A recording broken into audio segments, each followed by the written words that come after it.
In the early decades of the 19th century, waves of German settlers left their homeland in the Kingdom of Württemberg, driven by economic hardship as well as religious repression, and inspired by hope for a new beginning. Their journey led them far from Central Europe to the distant Caucasus, then a borderland of the Russian Empire, full of promises but fraught with challenges.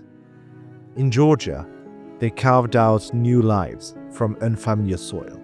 They built villages, cultivated vineyards, introduced modern techniques in farming and craftsmanship, and became part of the cultural and economic transformation of the region. For more than a century, the Germans of Georgia lived and thrived there, blending resilience with innovation, until history turned against them. In 1941, under Stalin's orders, almost all of them were deported to Kazakhstan, uprooted from the communities they had created, and erased from the land they had helped to shape. Nowadays, little is left in the Caucasus to remind us of this century and a half of German presence beyond scattered traces and fading memories. Few ever returned to Georgia, and the communities they built have largely disappeared. But to leave the story at this broad level would be misleading. Each settlement had its own story, its own beginning, its own struggles, and its own legacy. Each of them contributed to the development of modern Georgia in its own way. This is the forgotten tale of the Germans of Georgia, Part 2.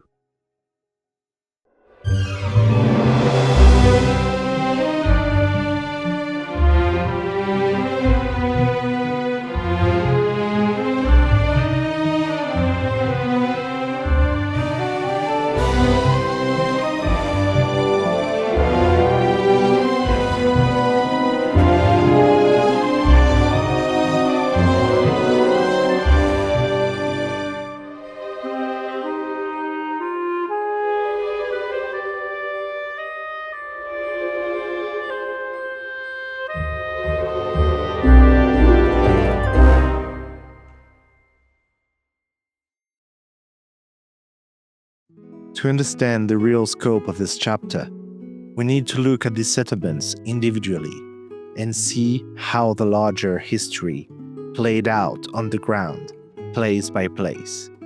And what better place to begin than in Tbilisi, the capital of Georgia, where one of the most influential German settlements once stood, Neu Tiflis. Established in 1818, this colony was located on the left bank of the Medvari River, in what is now the bustling David Akhmashnebili Avenue, one of the city's most dynamic and lively streets. Over time, the colony was absorbed into the rapidly expanding urban landscape of Tbilisi, and its demographics underwent significant changes. The original Swabian pietist settlers were joined by German immigrants from other parts of the German-speaking states and Russian-German colonies. Neu Tiflis really was the settlement that was the closest to Tbilisi. During 19th century, Tbilisi really had a very fast growth in population, and Neu Tiflis then became a part of the city and included in this, and it was the most modern, most European one. So there then the agriculture and craftsmanship component was somehow lost, and then experts, engineers or entrepreneurs really settled there and opened their businesses. The first cinema was open in this part. So it was really a kind of representation, the European part of Tbilisi. This new population was more like German expatriates, spending various amount of time before going back to Europe, and who didn't consider Georgia their new home. Famous examples of these are Baron Alexander von Kutschenbach, a Swiss national who opened Swiss cheese factories near Tbilisi, The Swiss cheese quickly gained a wide reputation and was highly regarded. He also made great contribution to the development of the glass industry in Georgia. Or the Siemens family, which installed local and international telegraph lines in the 1850s and 60s. By the mid-19th century, Neu Tiflis had become a thriving multicultural neighborhood of the capital, where Germans mixed with Georgians and other nationalities. In that sense, this settlement was an oddity compared to the other German settlements in Georgia, which remained relatively insular. Neu Tiflis embraced diversity and became a melting pot of cultures, losing its original Swabian pietist identity. This openness attracted prominent figures, including renowned Russian writer Lev Tolstoy and celebrated singer Fyodor Shayalpin, who spent formative years in the area. The German community of Neu Tiflis played an important role in the shaping of the economic, technological, and cultural development of Tbilisi. Unlike the rest of the colonies that were settled by farmers, Neu Tiflis was founded by craftsmen. The German settlers of Neu Tiflis opened a variety of ateliers and workshops, showcasing their expertise across numerous trades. They excelled in crafting everyday items such as ladders, wagons, barrels, baskets, grape presses, and a wide variety of handmade goods, including clothing and shoes. German artisans frequently employed young Georgian apprentices, passing on the knowledge and techniques to the local population. They also introduced European baking traditions and the art of German brewing, leaving a lasting culinary influence on the city. In addition to the craftsmanship, the Germans of Neu Tiflis were pioneers in other fields. They were Tbilisi's first clockmakers and held a monopoly on the pharmacy business during the 19th century, further cementing their role in the city's development. So really a lot of Western European know-how was really then in German hands. It means really this is a very specific segment of new demands that was then fulfilled by the Germans in Neu Tiflis. But they were different from the agricultural part and the craftsmen in the colonies. But they are also, you can see, they purchased books from Germany about winemaking, so really they introduced the most modern forms of wine producing, agriculture, craftsmanship into this environment. The Germans also had an influence on the education of the elite in Georgia. In Tbilisi, German settlers established schools to teach in their native language and preserve their culture. The Evangelical Lutheran Church of Saints Peter and Paul, located at the heart of the German settlement, played a key role in these educational efforts. The church established a primary school in Tbilisi in 1819, which later became a gymnasium. The school attracted both German and Georgian students, the latter learning German language and engaging deeply with German culture. Many German settlers, fluent in Georgian, built strong connection with Georgia's intellectual elite, further bridging the two cultures. Finally, several prominent members of the German community in Tbilisi played a vital role in the country's cultural, scientific, and architectural development. Naturalist Gustav Rader helped found the National Museum of Georgia, while Oskar Schmeling, a pioneer of Georgian caricature, established the Tbilisi Art Studio, which evolved into the Tbilisi State Academy of Arts. Writer Arthur Leist introduced Georgian culture abroad by translating works like The Night in the Panther Skin into German and compiling the first German anthology of Georgian poetry. Beyond this, he regularly wrote on the history and ethnography of Georgia. He also edited the Kaukasische Post, the only newspaper of the Caucasian German community. Painter Max Tilke captured Georgian traditional costumes in his art, preserving the country's ethnographic heritage. The local German architects also left a lasting legacy on Tbilisi's material heritage, designing iconic landmarks such as the Georgian National Opera and various beautiful buildings. The Neu Tiflis district once showcased traditional Swabian buildings, but nowadays only modern European neoclassic buildings can be found. Partly due to the dilution of the Swabian identity across the years, but also because of the destruction carried out by the Soviet army, like St. Peter's Church, that was razed to the ground. If traditional examples of German settlement architecture are almost non-existent on the streets of what was once Neu Tiflis, the historical presence is still visible indirectly, through pockets of green space, once the inner quarters of the settlement, that are preserved in the form of public parks along the length of David Agmarchenebidi Avenue. Within Tbilisi, though, there was another settlement, where more of these traditional houses and buildings from this initial period of settlement by the Swabians of Baden-Württemberg survived. Indeed, north of Tbilisi was founded another German settlement, called Alexanderdorf, after Tsar Alexander I, which is now part of the Didube district of Tbilisi. Unlike Neu Tiflis, the settlement was mostly agrarian in nature, with Swabian settlers focusing on farming. Each farming family received 35 hectares of land and was supported by the crown through financial aid, agricultural equipment, and livestock. They were also initially protected from encroachments by Cossacks. Their contribution to Tbilisi was significant. Edward Eichwald, a German traveler residing in Tbilisi, wrote about Alexandersdorf's impact, observing the introduction of potatoes as well as the supply of milk, butter, veal, and beer to the capital, essential goods largely absent from local diets at the time, which favored mutton and buffalo meat. Alexandersdorf really provided the city with dairy products, because very effectively run, then they really produced milk, butter, and all this what was needed for Western European representatives of companies and so on. There was a high demand in this kind of product. So this was the main function of Alexandersdorf.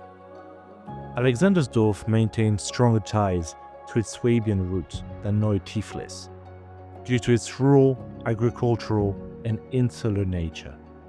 The community remained relatively isolated, preserving traditional values and centering life around the Evangelical Lutheran Church, with services and education conducted in German. Today, little remains of the settlement apart from a few ruined houses, making it difficult to envision the colony's way of life. The Samtredia and Schaltubo Kucha street, this was some of their fields. There are still some buildings left, but they are either falling apart and then really skyscrapers are built there. So there will soon be no more trace of this German settlement in Tbilisi. The remnants of Alexandersdorf were disheartening to see, a stark reminder of how the history of Georgia's Germans has been neglected and forgotten for decades. Yet, not all German settlements in Georgia share this fate. Some, located further south, still preserve many of their traditional features and are only a short journey away from the capital.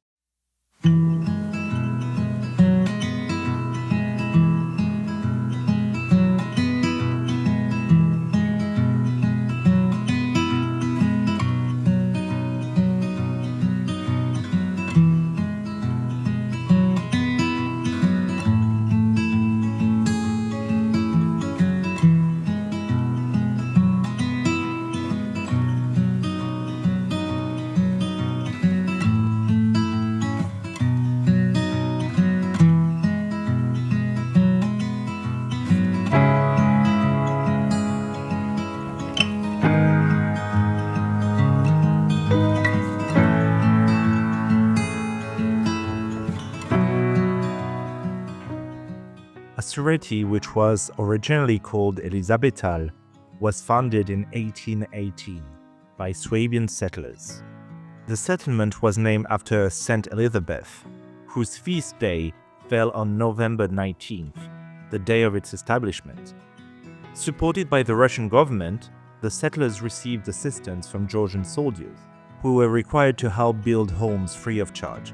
Nearby villages also contributed, bringing building materials by ox carts and plowing the farmland for the new arrivals.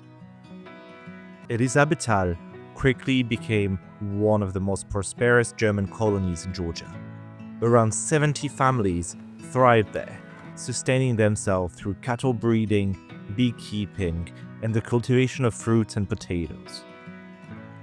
To this day, the colony of Elisabethtal is one of the best preserved examples of German architecture in Georgia, with original examples of the local style, blending southern German architecture featuring timber frames on stone foundations and Caucasian influences such as balconies and verandas. This village includes more than 160 residential buildings, including the only remaining evangelical Lutheran church in the country, and a rare German cemetery that survived Soviet destruction. When Moritz Wagner, the renowned German scientist and traveler, visited Elisabethtal in the mid-19th century, he was astonished to find a piece of Germany in the Caucasus. But Elisabethtal was more than a thriving village. It was a model of Swabian governance and faith. The settlements operated independently, producing nearly everything they needed, while fostering tight-knit, cooperative communities where work and resources were shared. This settlement, like many other German colonies in Georgia, was quite insular and closed off onto itself, not interacting much with locals and acting as its own independent unit. It was subject to its own legal norms and was responsible for the efficiency of the administration and the productivity of the farms. There was interaction, but what it was on exchange of trading some goods or something what they needed or services, but not really a cultural interaction. This was happening much more in Tbilisi. At the heart of their political structure was a self-rule system led by Schultheiß, village judges, supported by 2 assessors and a secretary. They oversaw legal, administrative, and agricultural affairs, while a government-appointed official managed external economic and social matters. Decisions were made collectively through communal councils called Gemeinderäte, reflecting the pietist tradition of shared leadership and moral responsibility. Schools, churches, and a trade network strengthened the self-sustaining way of life, enabling them to coexist with Georgian and Russian neighbors, while preserving their language, customs, and Protestant faith. The pietist worldview shaped every aspect of the life in Elisabethtal. Work was more than survival. It was an act of devotion. Farming and craftsmanship were seen as expressions of faith, reinforcing humility, discipline, and service to God, while urban life was often viewed as morally corrupting. Rural simplicity allowed them to live closer to God. Religion was really at the center of their identity, more than any kind of national German sentiment. Their identity was religion. This is why they emigrated, especially to the Caucasus and not to the United States. Yeah, though of course they knew reading and writing in German. This was necessary for Protestants, so without reading the Bible yourselves, this was something unthinkable. This national idea, this was something that came later. For those colonists who were working as peasants, in the agricultural sector, who were craftsmen, for them still the religion and the home connection to their homes was strong. We are working on the transcripts of the church council. So they had the self-administration, and these transcripts of the church council, what the problem they were basic, gives us an insight into that everyday problems. This was really keeping moral and religiosity on the top. This was really the main movement. But of course, the settlers, the colonies, they were ordinary people, and some of them, they were clashing with these religious norms sometimes. And these were then debated in the church council. Education was also central to the Swabian German identity. Every settlement had its own German school, ensuring that children received a strong academic and religious foundation. Literacy was a top priority, so much so that, as Georgian writer Ilya Shavshavadze observed in 1899, a German parent would sacrifice everything to educate the child. As a result, by the late 19th century, 3 out of 4 German settlers were literate, making them the most educated group in Georgia at the time. Through faith, discipline, and a strong sense of community, Elisabethtal stood as a remarkable example of how German settlers thrived in a foreign land, a small but enduring piece of Swabian heritage in the Caucasus. Like everywhere else in Georgia, the Swabian inhabitants of Elisabethtal were sent to Kazakhstan in 1941. The only Germans permitted to remain were women who had married non-German men, a unique exemption, while non-German women married to the German men were forced to choose between exile with their husbands or divorce. Their empty homes were resettled by Georgians from Svaneti, and the name of the city was changed. Across the years, these houses fell into disrepair, and the Swabian heritage of the town started to disappear. Today, only one ethnic German still lives in Asureti, Manfred Tikhonov. Of German origin but not from Georgia, he moved to the village more than a decade ago to make wine and restore an old German house. Ja, in Tiflis eine Firma, eine Reklamefirma, bis zum Jahre 2004. Und dort war eine Mitarbeiterin, die hat mich eines Tages gefragt, ob ich die deutschen Dörfer kenne in Georgien. Ich sage, nein, wie ist deutsche Dörfer in Georgien? Und dann sind wir hier nach Asureti gefahren. His house, a beautiful southern German farm, was in a very poor state when he bought it more than 10 years ago. Through years of hard work and renovations, it has now been restored to its former glory and is one of the best preserved German buildings in Georgia.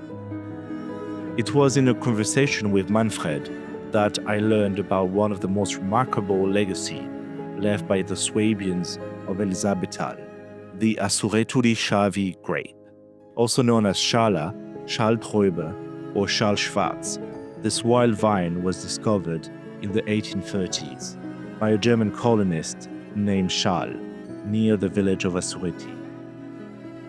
Struck by its rich taste and the dark, deep color of its fruit, Schall began cultivating it, turning what was once a chance discovery into a lasting viticultural tradition.